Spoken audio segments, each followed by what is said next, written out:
jari dengan satu jari ya. Tepuk tangan dengan dua jari, tepuk tangan dengan tiga jari, tepuk tangan dengan empat jari, tepuk tangan tidak berbunyi. Coba ulang sekali lagi. Tepuk tangan dengan punggung tangan, lakukan berulang-ulang. tepuk-tepuk tangan kirimu, Tepuk-tepuk sampai ke bawah. Tepuk-tepuk tangan kananmu, tepuk-tepuk sampai ke bawah.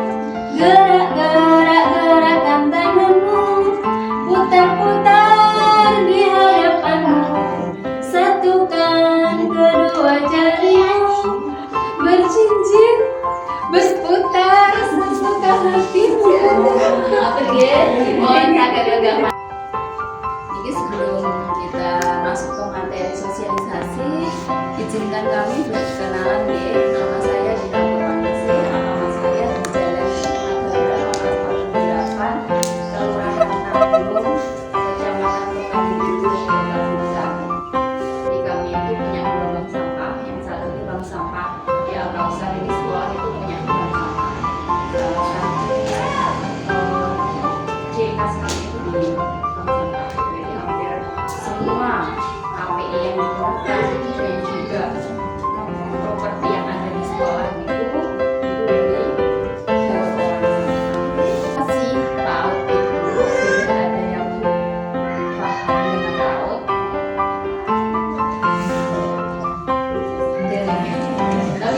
Tapi saya ingin coba dulu sebelum kita bahas lebih dalam, saya ingin tanya dulu, atau mungkin ibu ada yang berani mengungkapkan unek-uneknya terkait PAUD. Tidak apa-apa, salah tidak disuruh berdiri kok. monggo Bu. Mungkin ibu yang paling muda. Oke. PAUD itu pendidikan anak usia dini. Sesikat itu ya. Mengawali sekolah dari jenis bingung tadi soal itu sebelum TK tuh dipautin dulu supaya ya karena itu sebelum TK sudah siap sudah siap berkeluargaan. Kalau TK itu sudah minimal sudah mengetahui dulu. Kalau langsung TK apa namanya bingung mengawali dari awal Pak, teman-teman sudah bisa sendiri. Jadi lebih praktis begitu. Oke, keren sekali jawabannya. Tepuk tangan untuk ibu. Luar biasa jawabannya, sangat menarik sekali ya. Kurang lebihnya seperti itu ya. Itu termasuk manfaatnya. Ini kita jelaskan biar waktunya nggak terlalu siang ya. Ini pendidikan anak usia dini itu merupakan jenjang pendidikan sebelum jenjang pendidikan dasar. Kalau pendidikan dasar itu kan SD. PAUD itu kan orang awam pada umumnya itu memahaminya PAUD itu di bawah TK. Sebenarnya enggak Bu. TK itu masuk PAUD. Maka PAUD itu adalah pendidikan anak usia dini. Nah, anak usia dini itu batasnya dari mana?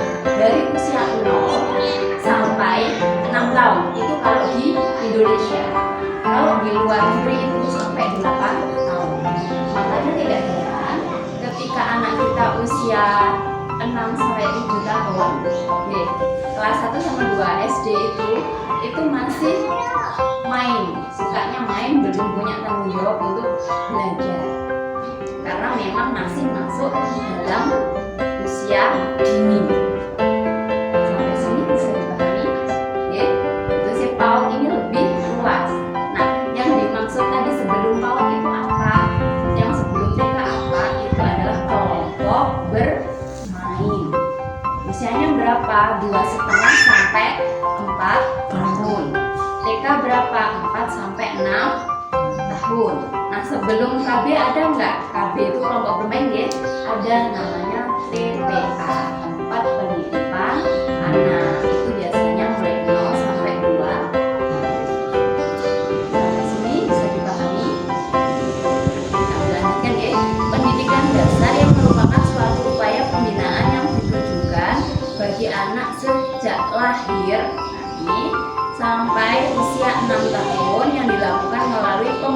kemudian rangsangan pendidikan. Di garis bawah ini rangsangan pendidikan untuk membantu pertumbuhan dan perkembangan jasmani dan rohani agar anak memiliki kesiapan dalam memasuki pendidikan lebih lanjut yang diselenggarakan pada jalur formal, non formal dan informal. Pertumbuhan itu berkaitan dengan fisik atau bisa dilihat dengan fisik. Contohnya apa? Pertumbuhan itu tambahnya tinggi Badan. badan, tambahnya berat badan, itu namanya pertumbuhan. Ditambah lingkar kepala. Biasanya kalau posyandu itu posyandu, nah itu kan pasti ditimbang dulu berat badannya setiap bulan ya, tinggi badannya. Kalau lingkar kepala itu biasanya 6 bulan sekali. Itu pertumbuhan, bisa dilihat dengan mata. Tapi kalau perkembangan itu berkaitan dengan kemampuan psikis anak, kemampuan anak untuk menerima rangsangan. Nah, seperti misalkan begini Bu, usia 1 bulan biasanya bisa apa anak kalau 1 bulan? Mulai bisa tertawa, lihat kanan kiri, Iya. mengikuti cahaya. Nah, itu namanya perkembangan. Jadi 0 1 bulan, 0 sampai 31 sampai 3 bulan, 3 bulan sampai 6 bulan ini perkembangannya beda-beda. Kalau 1 sampai 3 bulan biasanya nongol lekas miring. Nah, itu namanya perkembangan. Masing-masing perkembangan anak ini berbeda Ibu. Ada yang mungkin 3 bulan masih belum bisa apa-apa. Ada yang 3 bulan sudah pintar tengkurap. Nah, ini perkembangannya anak-anak itu beda-beda. Jadi tidak bisa disamakan. Oke, sampai sini bisa dipahami? Nah, kita lanjutkan. Nah, mengapa toh kok PAUD itu penting? Kalau menurut Ibu sepenting apa PAUD? Kan ini badai menyekolahkan PAUD kan? Kalau menurut Ibu apa?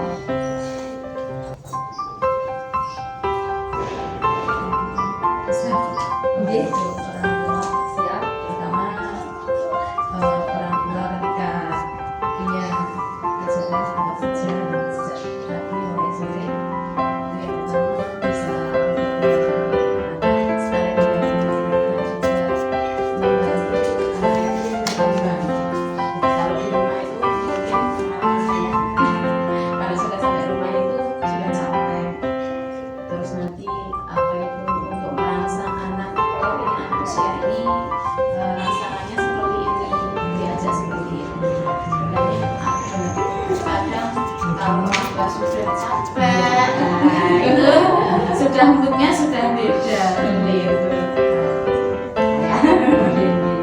Terima kasih. Ada yang lain?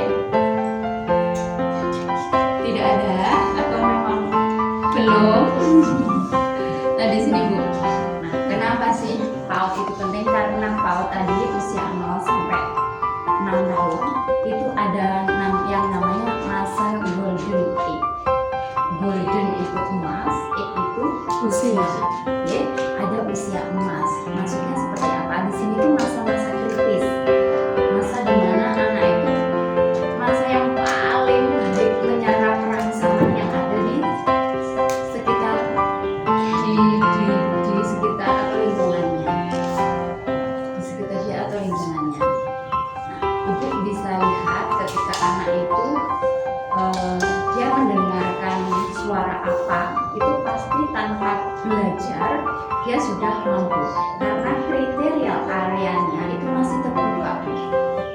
Jadi mungkin ya kadang kita lihat tetangga, anak melihat tetangga itu tiba-tiba sewu berkata-kata padahal dari rumah itu tidak pernah diajarkan untuk berkata-kata kados dan sewu miso dan sebagainya. Itu kok anak langsung bisa mengucapkan. Belajar dari mana? Padahal orang tua tidak pernah mengajarkan. Karena dia dengar. Dari dengar ini langsung karena kriteria areanya masih terbuka, apapun itu diresapi, direkam dia. Nah, tugas kita nanti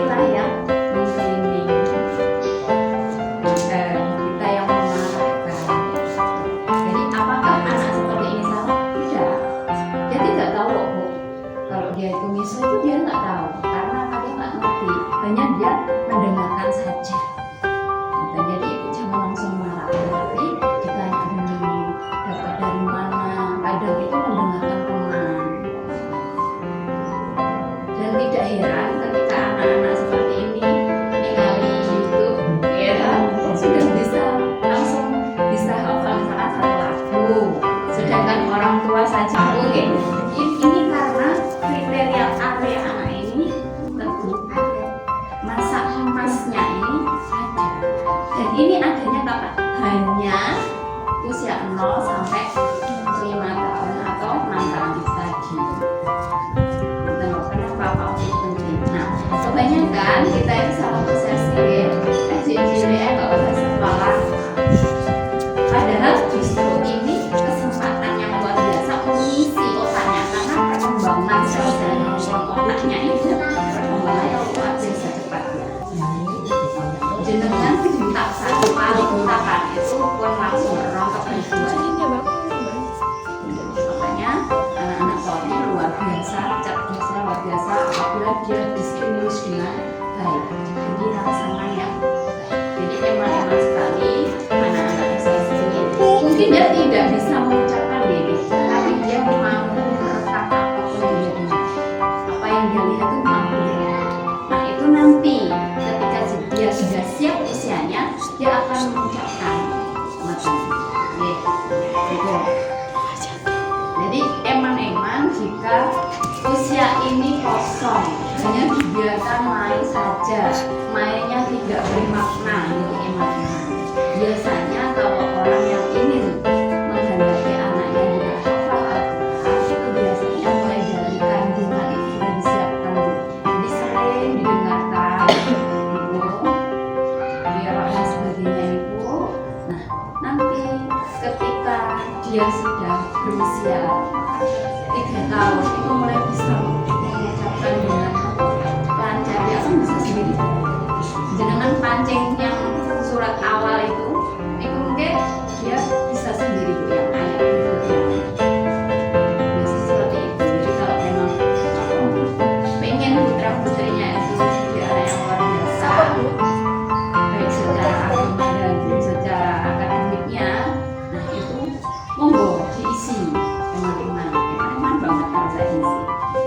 Kalau kami yang sudah sering bergelut di PAUD dan juga sudah punya anak yang dulunya memang PAUD, itu sudah beda banget dengan anak yang tidak PAUD.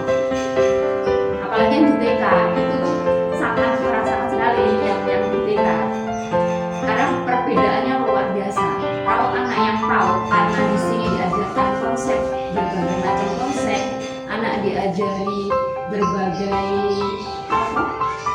kebiasaan yang baik, sehingga nanti di TK itu dia sangat mudah menerima, kan tinggal menguatkan saja.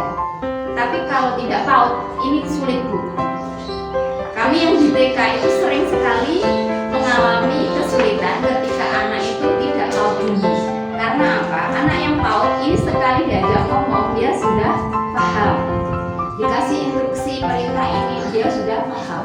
Tetapi untuk anak yang baru datang langsung TK itu kasihan banget, dia belum mengerti konsep itu apa, konsep huruf apa, bahkan doa-doa pasti juga ketinggalan. Karena 1 tahun itu kan lumayan banyak Bu, gitu, lumayan lama. Nah ini setiap hari kan kita isi surat-surat pendek, doa-doa, otomatis 1 tahun ini kalau anak-anak ketinggalan kan ketinggalan banyak. Nah kasihan sekali yang di TK, kasihan putrane juga kasihan gurunya, karena harus kayak privat dulu. Apalagi di kelas nggak mungkin kita pegang cuma 1 anak, kan pasti bareng-bareng gitu. Dan mesaknya putrane jenengan juga kalau tidak tahu dulu, nanti TK mesti tinggal yang lain sudah bisa gunting, sudah bisa nulis gitu, walaupun masih berupa nomor coretan, tapi mereka sudah luas. Karena di PAUD ini yang diajarkan bukan calistunnya, tetapi konsep dasar. Baru nanti calistung itu ada di TKB, TKA itu belum. Ada batasan-batasan yang harus dipelajari anak. Dan kami sudah observasi kepada anak kami juga, itu ternyata 1 hari itu anak mampu menyerapnya 1 menit saja. 1 hari itu 1 menit. Kalau kita pengen nanti SD itu bisa baca tulis lancar, nah harus dimulai dari sebelum TK. Dari PAUD kita kenalkan konsep, anak paham konsep, baru nanti meningkat di TK. TK nanti anak bisa belajar kata, baru nanti di SD dia akan lancar, karena dimanapun SD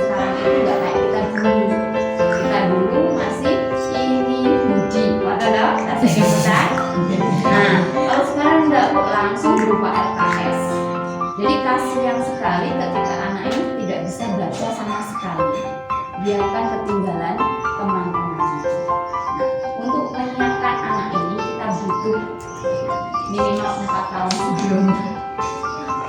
4 tahun itu dimulai dari mana? Dari PAUD dulu. PAUD 2 tahun atau 1 tahun boleh, 2 tahun juga lebih baik. Kemudian di TK 2 tahun, nanti pas di SD-nya dia sudah genap 7. Apa sih tujuan sekolah di PAUD? Tujuannya ini Bu, ada 2. Ada tujuan utama, ada tujuan penyerta. Kalau tujuan utama itu untuk membentuk anak Indonesia yang berkualitas, yaitu anak yang tumbuh dan berkembang sesuai dengan tingkat perkembangannya sehingga memiliki kesiapan yang optimal dalam memasuki pendidikan dasar serta mengarungi kehidupan pada masa depan. Sebenarnya Bu, kita itu menyiapkan anak-anak ini untuk nanti loh Bu, untuk dewasanya, bukan untuk PSD-nya itu. Karena apa yang diajarkan di PAUD itu adalah life skill-nya, jadi keterampilan hidupnya. Jadi apa yang diinginkan ibu tadi kan, saya pengen nanti anak saya mandiri. Nah, saya lebih mandiri. Kalau saya bekerja, anak saya sudah bisa mandiri, bisa lipat baju sendiri, cuci piring sendiri dan sebagainya. Itu lebih meringankan beban ibu. Sebenarnya ini gitu Bu. Jadi kita siapkan sedini mungkin anak kita ini untuk menjadi anak-anak yang mandiri, siap untuk masa depannya nanti. Karena apabila anak ini tidak dibekali mulai dari dini, nanti setelah SMA dia bingung, saya mau kemana, apalagi cowok, laki-laki tanggung jawabnya itu lebih besar. Dia harus bekerja, dituntut untuk kreatif. Makanya PAUD itu sangat pentingnya di sini. Bukan untuk besok SD dan bisa baca, sebenarnya bukan. Tetapi lebih menanamkan karakter kepada anak untuk menyiapkan dia itu setelah SMA. Justru setelah SMA. Mungkin nanti bisa survei di lingkungan panjenengan mana anak yang dulu pernah PAUD dan tidak PAUD. Silahkan disurvei. Kalau di sini belum ada, mungkin di kota. Kalau di kota udah banyak PAUD. Untuk penyerta itu membantu menyiapkan anak mencapai kesiapan belajar akademik di sekolah sehingga dapat mengurangi usia putus sekolah dan mampu bersaing secara sehat di jenjang pendidikan selanjutnya. Karena di masa kriteria area ini tadi diisi terus, ini sudah banyak bekal yang dimiliki anak, sehingga di SD anak tinggal baca sedikit dia sudah mampu untuk mandiri belajarnya. Karena semua butuh pembiasaan. Nah, pembiasaan ini dimulai sejak dini. Kita lanjut. Apa saja yang dapat dipelajari di PAUD? Nah ini Bu, kalau panjenengan tahunya PAUD belajar apa Bu? Belajar nyanyi boleh, nggak salah itu belajar nyanyi. Tepuk, apa malih? Berhitung. Betul semua ini. Belajar huruf juga betul. Apalagi? Belajar kerjasama, good. Apa malih? Bersosialisasi, hebat. Apa malih? Banyak ya? Apa Pak? Kalau jajan boleh juga masuk ini juga. Soalnya kalau belajar warna, nyuwun saya boleh putra nih kalau bukan atas jajan Bu. Karena di sekolah tidak pernah ada TV penjual buatan yang nggak boleh. Nah bisa belajar bersosialisasi karena di masa dewasanya nanti anak itu butuh banget untuk bersosialisasi. Dia pintar banget tetapi tidak bisa berkomunikasi dengan orang. Nah ini nanti tentunya akan menghambat dia dalam bekerja. Oke,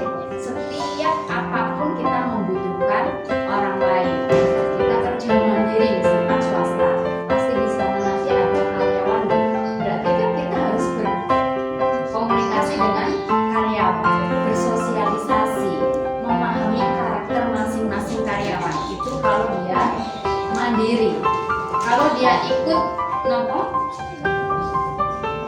kalau dia ikut orang lain, ya, misalkan ikut di sekolah, perusahaan, toko, dia sebagai karyawan toko, otomatis dia punya rekan kerja dan juga atasan.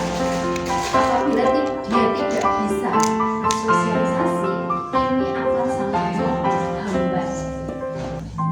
Pandai tapi tidak bisa bersosialisasi, ini akan sangat kesulitan. Untuk yang kedua, belajar berbagi.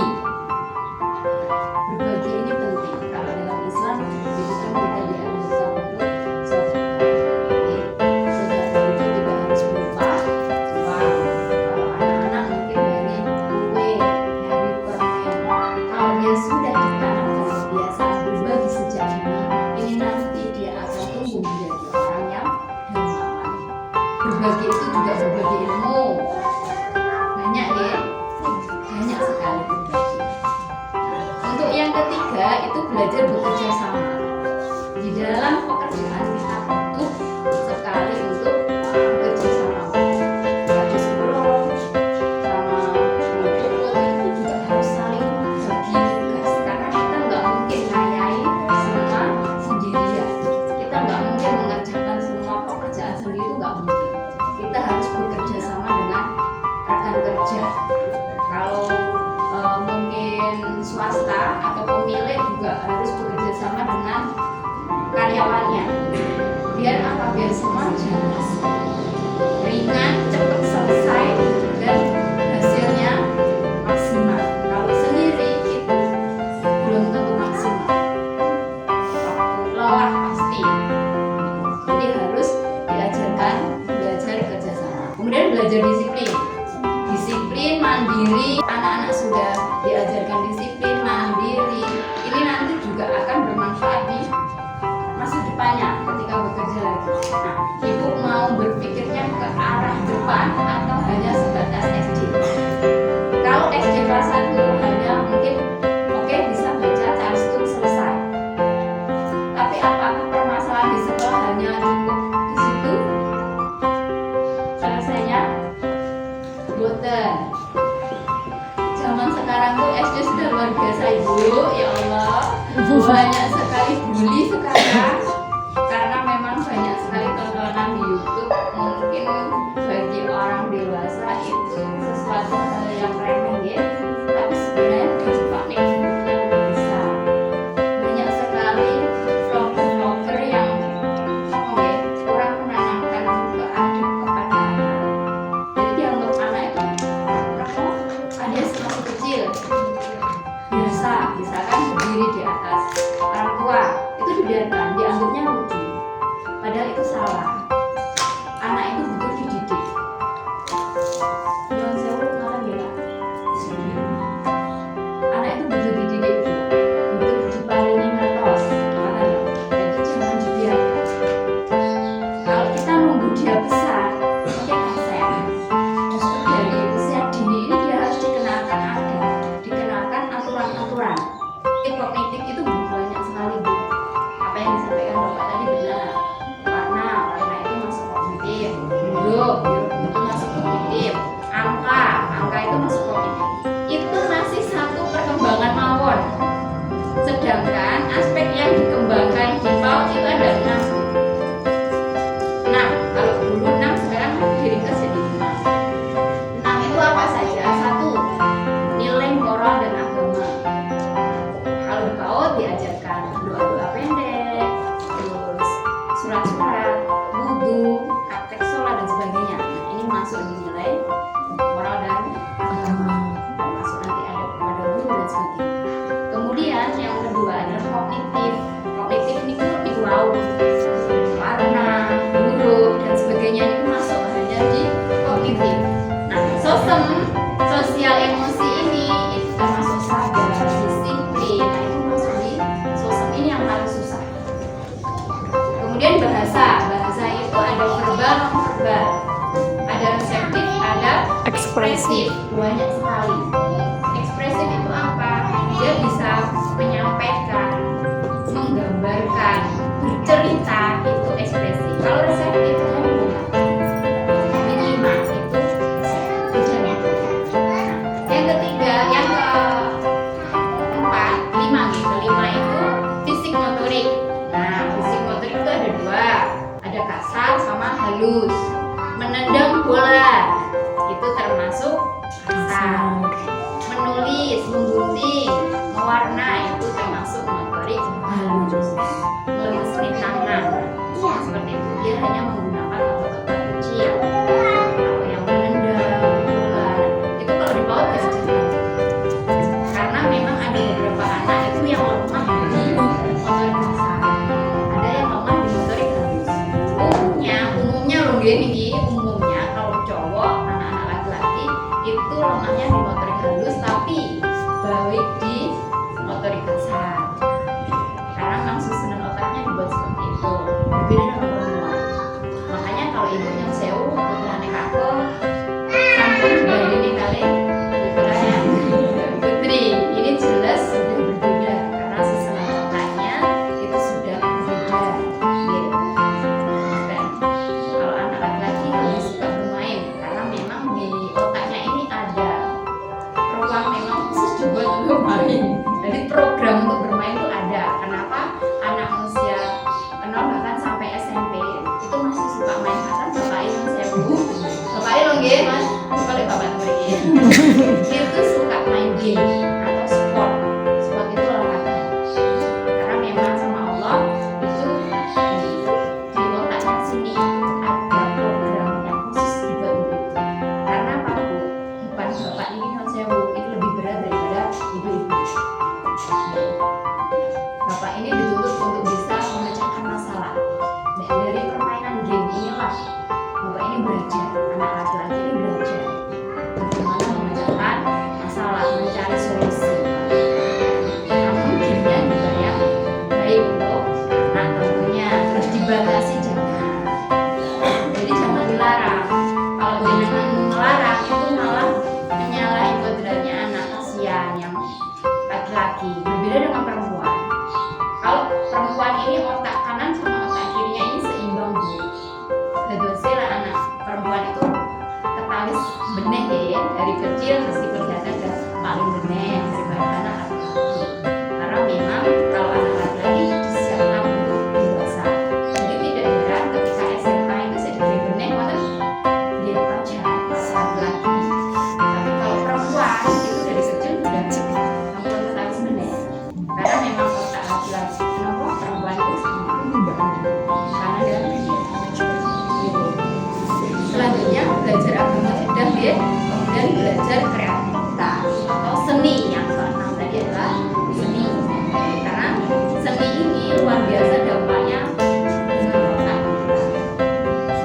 Seni ini bisa menstimulasi kemampuan yang ada di otak.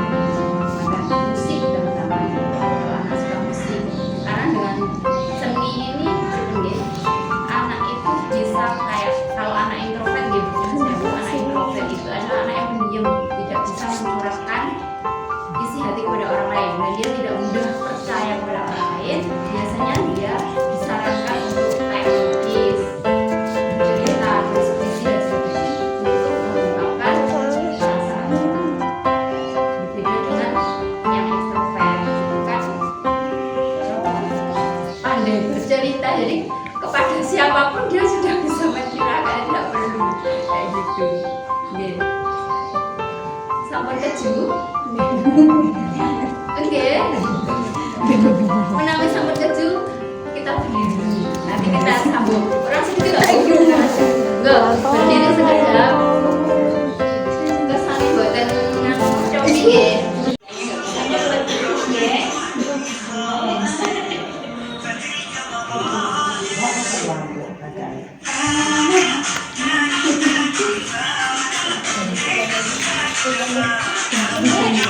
Kita kedamel ngurus putrane.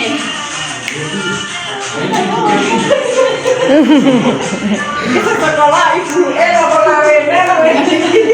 Mungkin teng griya diurut ibu.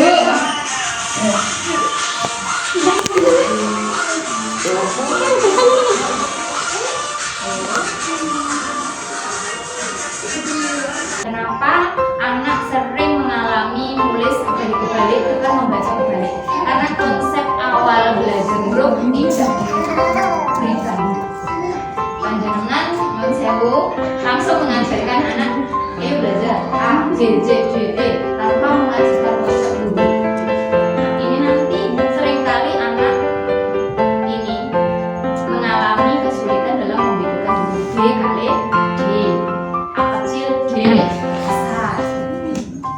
Kalau anak nanti diajarkan konsep huruf, ini dia akan langsung paham. Nanti SD kelas 1 dan mulai sekali. Jadi peran kaum luar biasa. Tapi yang diajarkan konsepnya.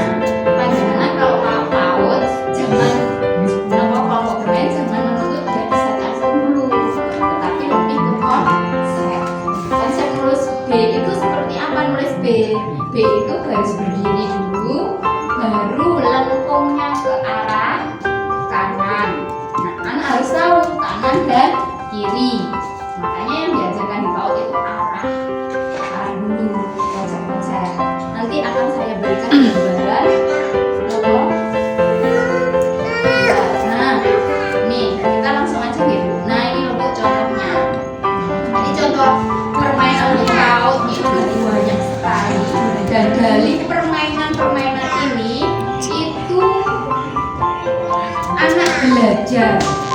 Biasanya buatan kok bermain terus dijangkrik enggak. Di sini ada ini Bu, konsep angka. Kalau ini yang saya kenalkan ke jenengan ini konsep angka. Dari permainan kertas pipa potong-potong. Nah, ini anak menyusun, dia tahu konsep bilangan.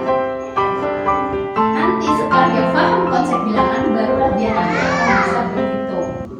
Kalau dia aja belum mampu konsep bilangan, apa satu sing keto kan baru kertas toh. Nah, ini mungkin dia akan sulit.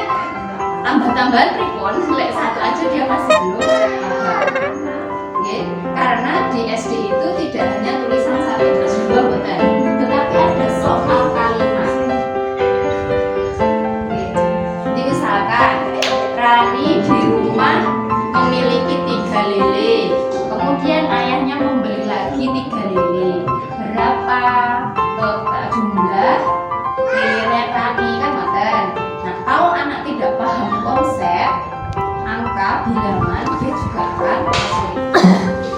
Kalau di PAUD dan di TK langsung diajarkan angka roh, nanti dia akan kesulitan ketika mengerjakan yang soal bercerita. Apalagi nanti kalau di SD itu ada namanya kayak lomba-lomba, olimpiade matematika dan sebagainya. Kalau anak sudah paham konsep dari awal, dia akan mudah. Kemarin alhamdulillah dari alumni kita ya, dari kelas 1 itu sudah bisa ikut olimpiade matematika di SD Kota. Itu baru TK. Jadi kami tidak ada buku di sekolah ini. Tidak ada buku, tidak ada LKS di PAUD kami. Di TK dan di PAUD tidak ada. Adanya hanya mainan. Cuman mainannya tidak hanya sekedar mainan. Jadi ada bombing, ada kawat berbulu, kemudian kami pakai lospat tidak. Yang ada alat itu buat mainan. Ranti pohon, daun, biji-bijian, semua kita buat mainan. Nah, jenengan lek kendrio putrane kok mainan pos yang saya nggih, beras gitu lho nggih. Iku sampun dipenging karena apa? Dia mengasah saraf-saraf yang ada di tangannya ini. Sebelum menulis itu ada tahapan-tahapannya. Salah satu tahapannya itu merunas, termasuk cucian terus spasi. Biasanya putrane jenengan mainan pas ketanasan boten masalah, itu malah bagus. Asalkan nanti setelah main cuci dulu biasa jagung, pare diajarkan sabin itu, jadi buatan masalah mawon. Gambar dan sabin, soalnya dari apa sawah ini banyak tantangannya, terutama gabungan dengan besok dan atau itu akan susah. Panjenengan udah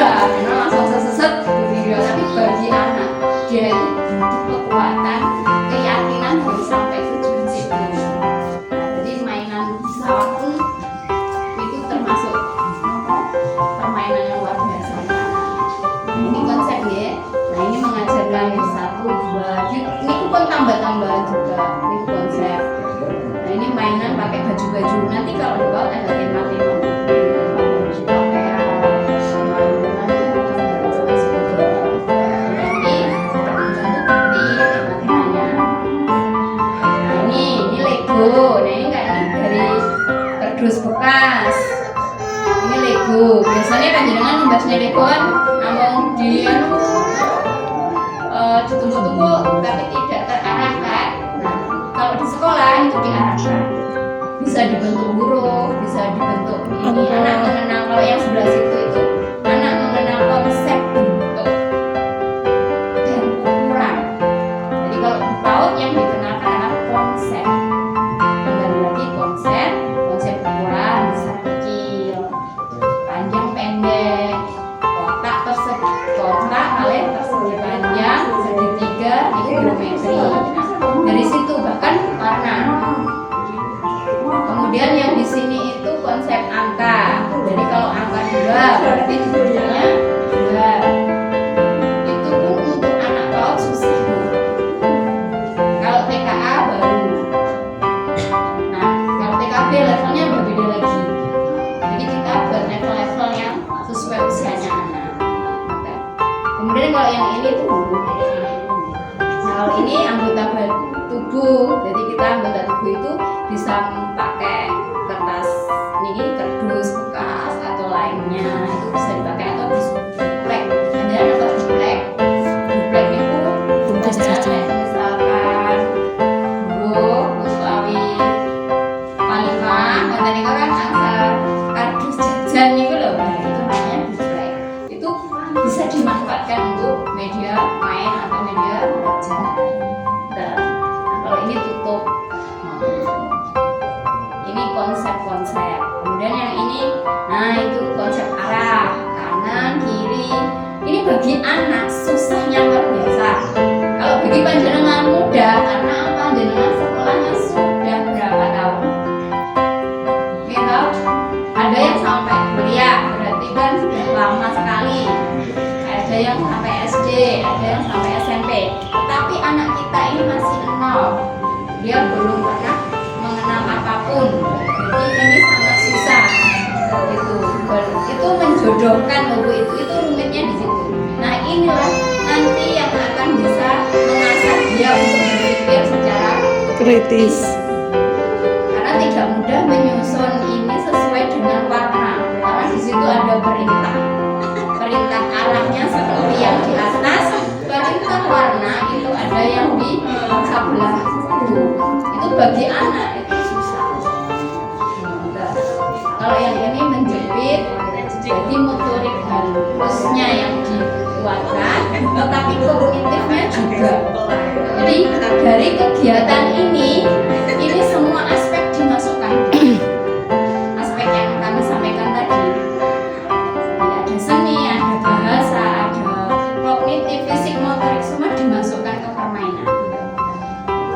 Jadi ini lebih hemat. Kalau panjenengan punya kerikil dan sebagainya, kalau pengen mengajarkan konsep garis, jadi sebelum nulis huruf itu harus paham garis. Bisa dengan seperti ini, dengan pakai kertas bekas di buat zigzag atau garis niki. Anak tinggal membaca di situ. Pakai daun kering boleh, terserah anaknya mau pakai apa. Yang penting jenengan jangan beli, tabrakan saya. Kita sehemat mungkin. Nah, niku kalau ini psikomotorik, nah ini juga konsep. Kembali lagi konsep warna. Nah ini ada perbedaan warna. Kalau anak nggak teliti, dia akan salah mengajarkannya. Kelihatannya mudah, sebenarnya enggak. Tidak semua anak bisa. Nanti kalau anak-anak ini sudah terbiasa seperti itu, jenengan jajarnya dengan anak yang TK tapi tidak belajar pola seperti ini akan Kelihatan. putra jenengan dengan konsep mainan seperti ini akan SD pun sangat kecil nih, dia sudah bisa belajar sendiri. Ya. Alhamdulillah kemarin 2. Oke. Yang pertama, Hanifah. ya kalau bilang itu kelas 1 bahasa Inggris, kalau yang dari mulai itu yang kita nggak ada ngomong itu masih kelas 1. Tapi memang di kelas kami tidak ada mainan. Jadi langsung diskusi, langsung nyata-nyata.